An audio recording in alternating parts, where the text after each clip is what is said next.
Oui, je voulais faire une petite remarque là, puisque enfin, il faut faire vite, je crois, mais bon, donc je vais essayer de résumer tout à l'heure ce que je voulais dire. Oui, d'accord. À propos de l'art-thérapie, je voulais simplement rappeler que la psychanalyse considère que l'artiste est toujours en avance sur le psychanalyste. Le psychanalyste est derrière l'art et l'artiste, hein. Et y compris chez Freud et Lacan, hein, avec beaucoup de respect pour la question de l'art, qui est donc bien, voilà. Avec une autre petite conséquence de cette position-là, qui est de dire la psychanalyse n'interprète pas l'œuvre d'art. Elle peut dire quelque chose sur l'artiste, ça c'est autre chose. Freud, ça n'est pas privé sur Léonard de Vinci, d'autres, etc. Mais on n'interprète pas l'œuvre d'art. C'est quelque chose de particulier. À mon avis, ça peut interroger le syntagme qui a été mis au travail ce matin sur art-thérapie. Alors, oui, je prends la parole ce soir un peu par hasard, je dois vous dire. C'était suite à une conversation téléphonique avec Marie-Elisabeth après le colloque de l'année dernière, où en discutant comme ça, je ne sais plus ce que je lui ai dit, mais en tout cas, elle m'a dit, ah ben voilà, là, tu pourrais intervenir là-dessus. Alors évidemment, parfois, comme ça, on est pris dans des trucs, on ne sait pas trop d'où ça vient, où ça va. Bon, alors, ben oui, j'ai essayé de faire quelque chose. Donc, ce que j'ai appelé clinique et lien social, j'ai eu beaucoup de mal à trouver le titre. Il y a des tas de choses qui me sont passées par la tête, mais finalement, voilà celui que j'ai gardé. J'ai mis en exergue de mon texte une citation de Lacan. Dans un texte, enfin dans une conférence qu'il a donnée à Louvain et qui a été publiée récemment, en juin ou juillet, je ne sais plus, dans la revue qui s'appelle La cause du désir. Donc il dit, j'ai regroupé la phrase, enfin je l'ai reformulée, enfin je ne l'ai pas reformulée, mais j'ai, disons, sauté quelques parties. J'ai appelé la psychanalyse un discours. Un discours, c'est une sorte de lien social. J'appelle discours ce quelque chose qui, dans le langage, se fixe, se cristallise, pour que le lien social entre êtres parlants, ça fonctionne. Alors, je crois que sur la question des discours chez Lacan, peut-être on aura tout à l'heure, je ne sais pas, de la part des collègues, des interventions plus précises sur les 4 discours et le 5e. Je n'ai pas voulu me lancer dans quelque chose de trop théorique. Oui, je vous remercie d'être là, parce que pour le lien social, c'est un bon début, en tout cas à mes yeux. C'est-à-dire une présence. C'est comme ça que tout commence. Quoique, à notre époque, on n'est plus obligé d'être présent pour être en lien. Les moyens modernes permettent de tenter de faire lien, même sans la présence des corps. Et c'est d'ailleurs souvent quand les corps sont en présence que les ennuis commencent. Ça, la clinique nous le montre tous les jours. Nous savons maintenant que le lien social peut se réaliser au un par un, mais aussi au un tout seul. C'est par exemple le 1 du supermarché que Lacan pointe en disant comment faire en sorte que dans le même espace, dans le même temps, les gens fassent la même chose sans se parler. Il ne le dit pas tout à fait comme ça, hein, il le dit mieux que moi, mais c'est à peu près ça dans l'idée. Il faut bien considérer aujourd'hui, puisque le lien social, c'est quelque chose qui est aujourd'hui, qui est de son temps. Le système numérique propose actuellement au plus grand nombre possible la diffusion d'informations, de séries, de messages, etc., que chacun regarde ou peut regarder le plus souvent tout seul. Est-ce que pour autant cela fait lien social ? Voilà. Alors, cette question du lien social a été aussi abordée par Freud il y a bien longtemps dans Psychologie des foules et analyse du moi, et aussi dans un autre ouvrage qui s'appelle Le malaise dans la civilisation. Je vais passer là-dessus. Donc, les réseaux sociaux se présentent toujours sous la modalité de l'exigence, du commandement. Il faut répondre sur le champ au SMS reçu, quel que soit son sujet. Il est difficile actuellement pour l'émetteur d'un SMS de ne pas avoir de réponse immédiate. Qu'est-ce qu'il y a ? Tu fais la gueule ? Et il est difficile pour le récepteur de ne pas répondre quelque chose immédiatement, ou presque à l'émetteur. Il y a des gens qui, dans le cabinet, disent « Ben oui, il a mis 3 jours à me répondre ». Oui, bon, au temps de la poste, ça mettait plus que ça, hein, mais bon, voilà. Nouvelle modalité du surmoi. Ou plutôt, évidemment, ce qui revient au même, nouvelle modalité de ce que Lacan appelle la gourmandise du surmoi, avec son sinistre commandement « jouis ». Tout à l'heure, Bruno Boussagol parlait de la logorée comme symptôme du capitalisme contemporain. J'ai beaucoup apprécié cette formule. En effet, l'inflation sans limite des mots, des images, plonge le sujet dans un maelstrom dans lequel il peut se perdre.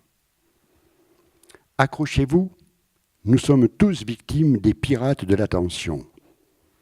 C'était le titre d'un article du Monde, il n'y a pas longtemps, j'ai dû le noter quelque part. Là. Voilà, c'était un article de Lorraine de Fouché qui a été publié dans Le Monde le 24 et 25 septembre 2017. Donc j'ai appris des choses formidables. L'attention. Sommes-nous encore en mesure de faire attention ? C'est pas mal comme expression, faire attention, si vous y réfléchissez bien. Faire attention à la marche pour ne pas tomber, faire attention à l'école, à la voiture qui arrive lorsqu'on traverse, mais aussi d'abord et surtout à l'autre. Dans cet article, la journaliste nous rapporte que Microsoft, je ne sais pas comment il a fait, indique que depuis l'an 2000, nous avons perdu 4 secondes d'attention. Ils sont capables de faire des trucs, là, bon, face aux écrans sans doute. En 2000, ai-je appris, nous étions capables de tenir notre attention pendant 12 secondes consécutives. Je vous renvoie à l'article, hein, moi j'y suis pour rien. Maintenant, on ne tiendrait plus que 8 secondes. Par contre, le poisson rouge, lui, tiendrait 9 secondes. C'était dans l'article. Hein. Nous sommes donc tous atteints d'un trouble déficitaire de l'attention, avec ou sans hyperactivité, évidemment. C'est pas rien, hein, le TDAH. Hein. Il y a eu une journée, il n'y a pas longtemps, à Nanterre, où les psychanalystes qui ont voulu prendre la parole à cette journée sur le TDAH, on leur a refusé l'entrée. Hein. C'était Gérard Pommier et Marcos Zafiropoulos. Alors, peut-on faire attention à l'autre ? Sommes-nous encore capables de faire attention à l'autre, véritablement ? Bon, là je passe alors. Hein. Clinique et lien social, je dis. La clinique se pratique au 1 par 1 et un lien social particulier en découle. Si la clinique du symptôme en tant que médicale est avant tout une clinique du signe, du regard, de l'observation, toujours plus précise, et heureusement, grâce aux moyens techniques modernes, il a toujours existé une clinique de la parole, par l'écoute d'abord. C'est toujours vrai. Mais l'écoute nécessite que l'on prenne le temps. Cette pratique donne à la parole donc une place centrale. La psychanalyse ne peut vivre que dans un contexte social, politique, qui garantit la liberté de parole. Peut-être une liberté supplémentaire par rapport à celle que vous avez énoncée ou en complément, ou qui va avec. Voilà. Liberté de parole, ou plutôt liberté de parler, je dirais. Nous savons, la psychanalyse sait que la parole n'est pas libre. Elle est aliénée par une double subjectivité.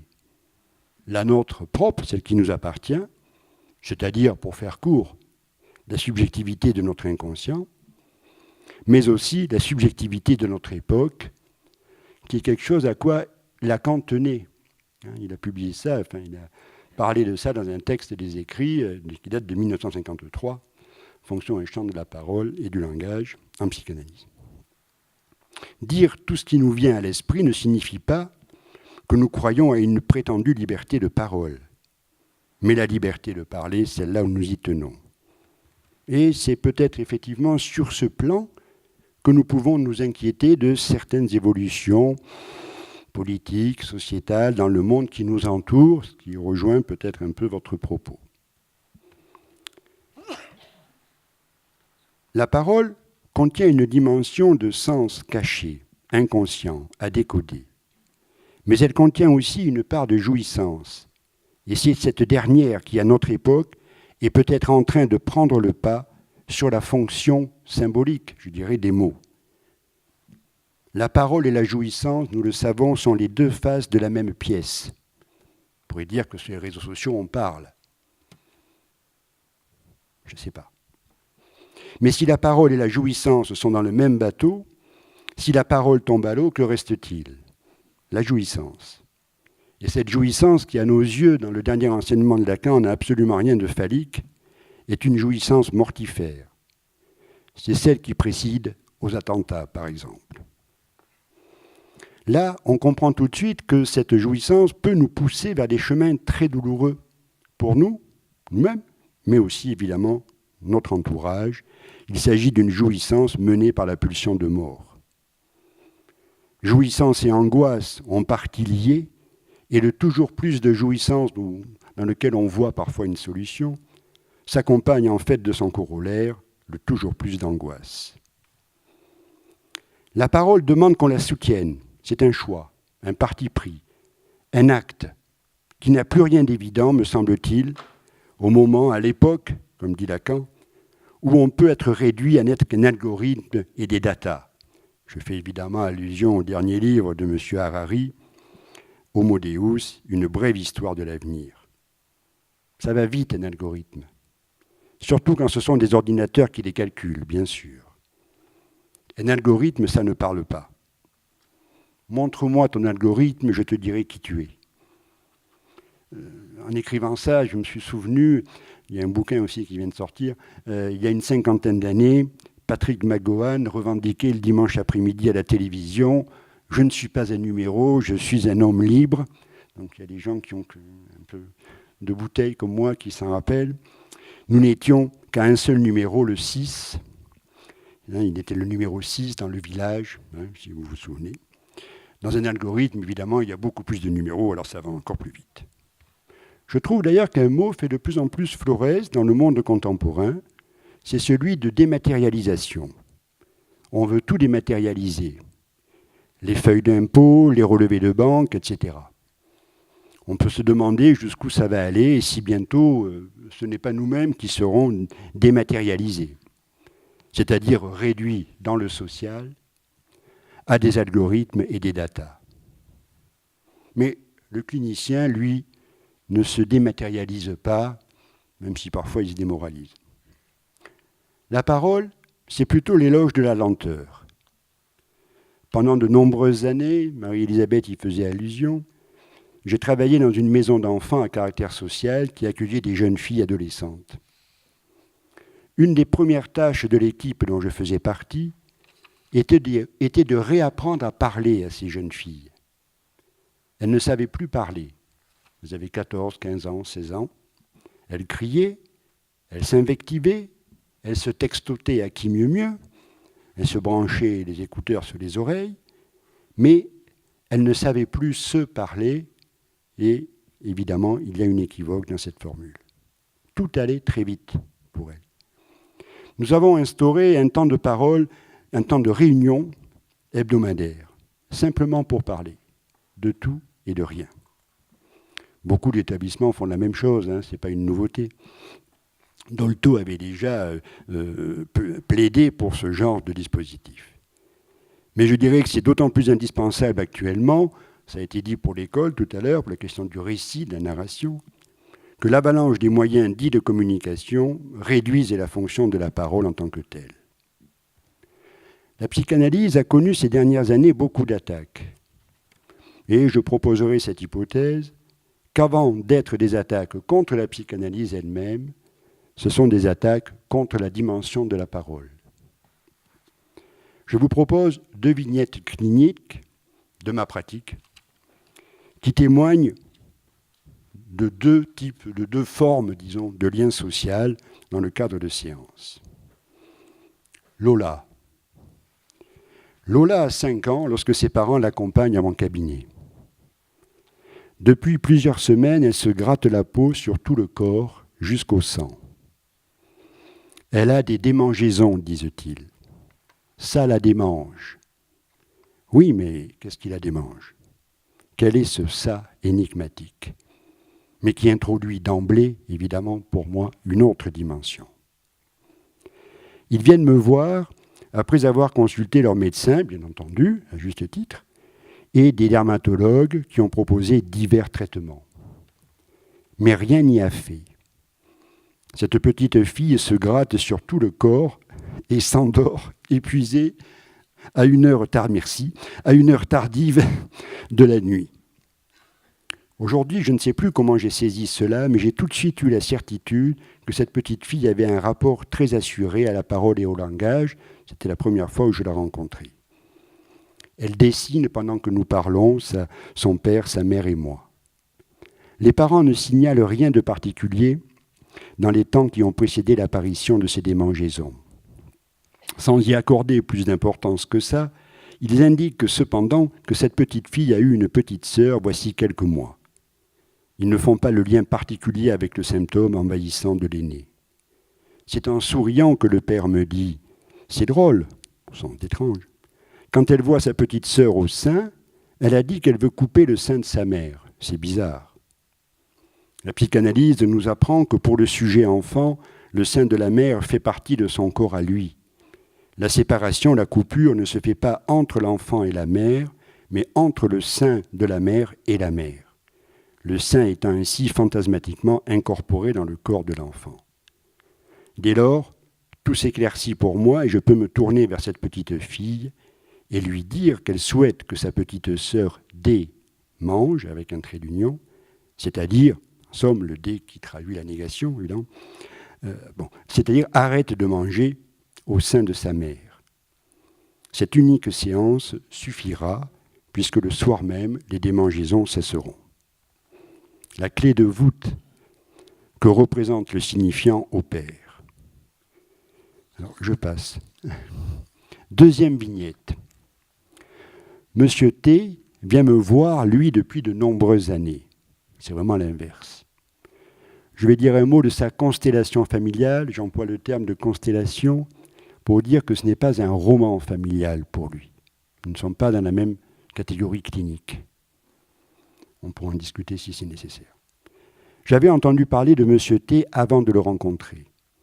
Ses parents étaient venus me voir sur les conseils de l'assistante sociale qui s'occupait de lui dans le cadre du dispositif RMI. Ils étaient inquiets. Leur fils passait son temps au lit dans une caravane.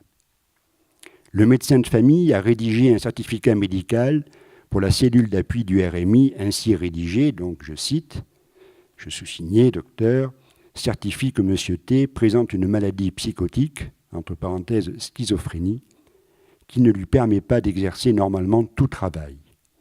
Ces réactions peuvent être imprévisibles. Fin de citation. M. T, en effet, peut avoir des réactions violentes à l'égard de son père, mais il manifeste aussi beaucoup d'attention à son égard. Ce garçon est le troisième enfant du couple. Il est le seul garçon. Sa naissance était très attendue, surtout de la part du père et du grand-père paternel de M. T. Le père de M. T était aussi le seul garçon en vie de sa fratrie. La lignée paternelle, dit le père, avait beaucoup investi sur ce fils qui marchait super bien, c'est son expression, à l'école. Les parents de M. T tenaient un café en ville. Jusqu'à l'âge de 12 ans, M. T a vécu en ville, donc avec ses parents. Tout allait bien, dit-il. Il avait des copains, il travaillait bien en classe. Son père possédait une ferme dans un village d'un département voisin. Le grand-père du père, l'arrière-grand-père de M. T, avait été condamné à 20 ans de bagne à Cayenne suite à un montage de coups après avoir tué son domestique, dit-il. Son père lui a dit qu'il fallait se méfier des gens. D'ailleurs, le père de M. T a été lui-même accusé d'un vol de pommes de terre. Il a été mis au tribunal, comme dit M. T, pour ce motif. Plus tard, M. T lui-même a été l'objet de mise en cause par le maire du village. Je passe. Le père de M. T est maintenant décédé. M. T vit seul avec sa mère. Il a quelques moutons dont il s'occupe assez bien. La famille habite une maison qu'ils ont fait construire il y a quelques années. M. T avait trouvé que les maçons travaillaient mal. Il s'est mis en colère contre l'entreprise. De fait, la maison n'est pas terminée. Il considère toujours que l'entrepreneur a abusé de son père. C'est suite à ce conflit qu'il s'est couché dans la caravane dans laquelle logeait la famille pendant la construction de la maison. Il ne se levait plus, mangeait peu, était agressif avec son père. Il ne voulait voir personne. Et donc, il ne voulait pas venir me voir à ce moment-là. Depuis le décès de son père, M. T s'est découvert une passion pour la généalogie. Il passe pratiquement toutes les nuits sur des sites de généalogie qu'il trouve sur Internet. Il est dans le lien social moderne, lien social, si on veut. Il construit des arbres généalogiques, il m'en a amené un, tout à fait étonnant. Il m'explique à longueur de séance les liens qu'il trouve et peut attester, dit-il, des lointaines parentés de sa famille avec des personnages célèbres. Il a ainsi trouvé un lien avec Louis XIV, Richelieu, Mitterrand, Vauban, Churchill. Il m'expliquera récemment qu'il est cousin avec une maîtresse de Bonaparte, devenue l'épouse de Bernadotte. Je passe. D'accord. Voilà. Donc, en fait, M. T produit là un délire. Hein, c'est un délire à bas bruit qui évolue tranquillement, comme ça, parce qu'il a un lieu d'écoute pour ce délire. Hein, parce qu'évidemment, j'écoute ça avec une attention, disons, pas très soutenue, mais un petit peu soutenue quand même, enfin suffisamment en tout cas. Monsieur T a été aussi, a porté aussi des phénomènes de corps. Jusqu'à 12 ans, donc, tout allait bien. Mais c'est à cet âge-là qu'il développe ce que la famille appellera des allergies, demeurées inexpliquées. Pour sa mère, dit-il, il a les mêmes allergies que son père. Elles dureront par intermittence jusqu'à notre rencontre en 2000, parce que c'est effectivement un monsieur que je rencontre régulièrement depuis l'an 2000. Pour moi, je dirais que le premier phénomène psychosomatique pour ce sujet, c'est la puberté, c'est-à-dire qu'il y a un phénomène dans son corps dont il ne peut pas saisir les coordonnées symboliques. Je résume. Donc, il a 12 ans lorsque son père décide aussi d'acheter une ferme proche de la ville où ils habitent. J'avais adoré quand mon père a pris une ferme, dit M. T. Il rajoute, je voulais rester dans l'enfance. M. T a alors dit à son père qu'il voulait lui-même devenir agriculteur. Ça a été une catastrophe pour mon père, qui le voyait dans une bonne réussite scolaire. L'année de terminale, dit-il, le lycée a projeté aux élèves un film où un homme vient de l'espace. Il est comme un légume. Je le cite, c'est lui qui le dit. M. T obtient un baccalauréat agricole et envisage de faire des études commerciales dans le domaine de l'agroalimentaire dans une ville universitaire. Mais il ne s'habitue pas à la vie dans cette grande ville, il développe des allergies. Un médecin donne un avis tranché, jamais M. T ne pourra exercer le métier d'agriculteur. C'est une nouvelle catastrophe pour le père, dit-il. Mes parents se sont retrouvés avec un légume, dit-il, moi. Lorsqu'il vient me rencontrer, M. T souffre de maux de tête inexpliqués. L'examen par IRM est négatif, les maux de tête disparaîtront. Depuis, M. T ne présente plus de difficultés somatiques accentuées, si ce n'est les banalités de tout le monde.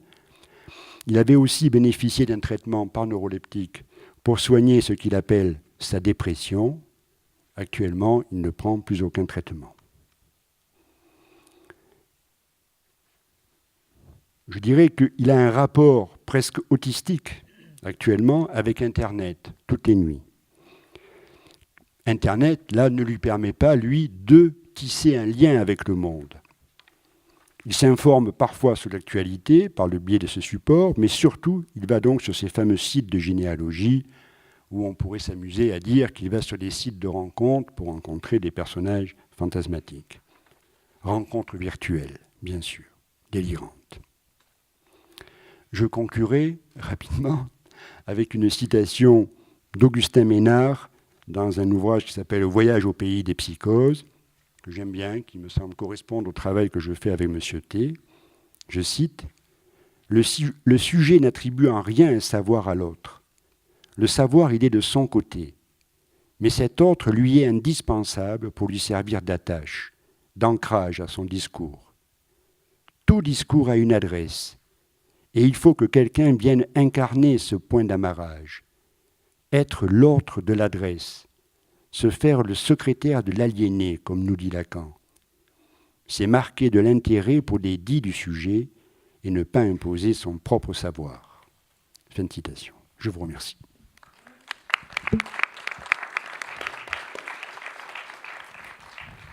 Je peux vous poser une question. D'abord, je trouve que vos deux exemples sont très intéressants, évidemment. Le premier, c'est quand même un exemple du fonctionnement du signifiant dans sa magnificence, on peut dire comme ça. Bon, hein, et il fallait évidemment votre attention et votre pertinence clinique pour aller le relever et du coup d'enclencher quelque chose. D'accord. Le second, on est plutôt quand même dans la psychose, vous le dites vous-même, on est autre chose. Alors, qu'est-ce que vous trouvez de spécifique à la subjectivité de notre époque entre les deux ? Hein ? Parce que, non, vous y attribuez de l'importance, et on est bien d'accord, vous n'allez pas m'en vouloir de venir vous titiller là-dessus. Hein, mais qu'est-ce qui vous semble, vous, spécifique ? Parce que vous êtes entre les deux, le langage psychotique, c'est pas tout à fait ça chez nous. Enfin, c'est pas ça. Le langage qui fonctionne tout à fait normalement avec l'avatar de la démangeaison, évidemment aussi. Les deux, mais où est la spécificité de notre époque, de la subjectivité de notre époque ? Oui, ça marche. Oui, alors la subjectivité de son époque, vous savez, c'est une citation donc de Lacan dans les écrits, voilà, que vous commentez, je crois vous-même. J'ai vu ça ce matin. Voilà, donc c'est très intéressant. Je crois que, sans développer ce paragraphe de la page 321 des écrits, je me rappelle, je crois que le psychanalyste a à se situer là-dedans et à prendre en compte cela. À prendre en compte, il ne peut pas, c'est-à-dire que le langage que nous entendons, que la parole, le langage que nous entendons actuellement n'est pas ordonné, n'est pas ordonné, n'est pas structuré comme il l'était, par exemple, fin du 19e siècle ou même dans les années 50. Il y a des éléments de la modernité qui viennent, des éléments du contemporain, du monde contemporain, qui viennent perturber cette question-là. Et je crois que l'analyste, en se faisant le secrétaire de l'aliéné, je crois que la subjectivité de l'époque, ce n'est pas de notre époque-là, c'est de toutes les époques. Il a à intégrer, je pense, pour lui, des thématiques. Je ne sais pas, enfin, au XIXe siècle, il y avait beaucoup d'hallucinations, on voyait la Vierge partout. Au milieu du XXe siècle, on voyait des ovnis partout. Maintenant, voilà, on est sur Internet et on voit des tas de choses partout avec des mots qui sont hors signification. Et la question, c'est comment je peux entendre, comment je peux écouter, comment je peux prêter l'oreille à des mots hors signification, je sais que c'est hors signification, où il prend appui sur des moyens modernes, et effectivement, pour développer cette thématique, tout en gardant, alors là peut-être, je réponds pas, non, tout en gardant une position clinique. Parce qu'après tout, je pourrais dire que je pourrais interrompre. Est-ce que je pourrais vous proposer quelque chose ? Vous me dites, parce que c'est quelque chose qui a été dit ce matin par Marie-Elisabeth, là, quand elle a cité Roustan. Elle a dit une phrase que je trouve très intéressante. Je ne l'adopte pas, mais je la trouve très intéressante. Elle dit « L'induction hypnotique n'est rien d'autre qu'une proposition d'hétéronomie pour que puisse éclore une autonomie authentique. » Bon. Je me suis, en écoutant, parce que je trouve que le travail dont vous faites part avec la partie démangeaison, c'est clair, le système signifiant est en place. Avec la partie psychotique, c'est clair aussi. Et du coup, vous vous dites, c'est marquer l'intérêt pour les dits du sujet et ne pas imposer son propre savoir. Et voilà que Marie-Elisabeth, ce matin, nous amène une formule où l'induction hypnotique n'est rien d'autre qu'une proposition d'hétéronomie, mais l'induction hypnotique, donc c'est vraiment imposé.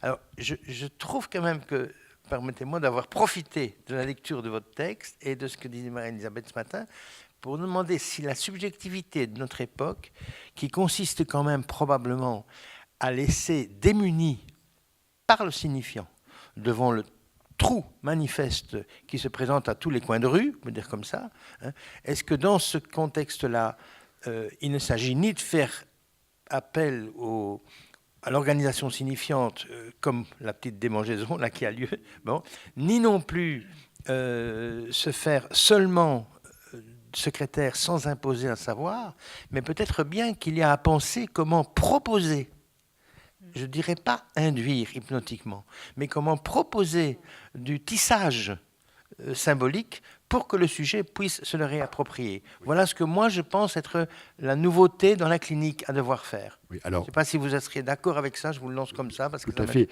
Mais enfin, oui, non, mais là je crois qu'il faut effectivement quitter le cas clinique lui-même, dans lequel j'étais encore pris, pour voir effectivement ce qui se passe au niveau de notre époque et comment la psychanalyse peut se situer effectivement dans cette époque.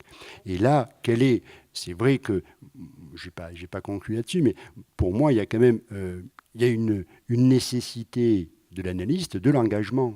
Il y a une forme d'engagement. Alors, je ne dirais pas, voilà, je dirais pas induction, je dirais pas, voilà. Mais il y a un engagement de tenir une place, et tenir cette place qui s'arme sur la parole et le langage, c'est pas gagné d'aujourd'hui. Hein, voilà. Merci beaucoup. Est-ce qu'il y a une question pour Bernard Walter? Oui, Laurent Demoulin.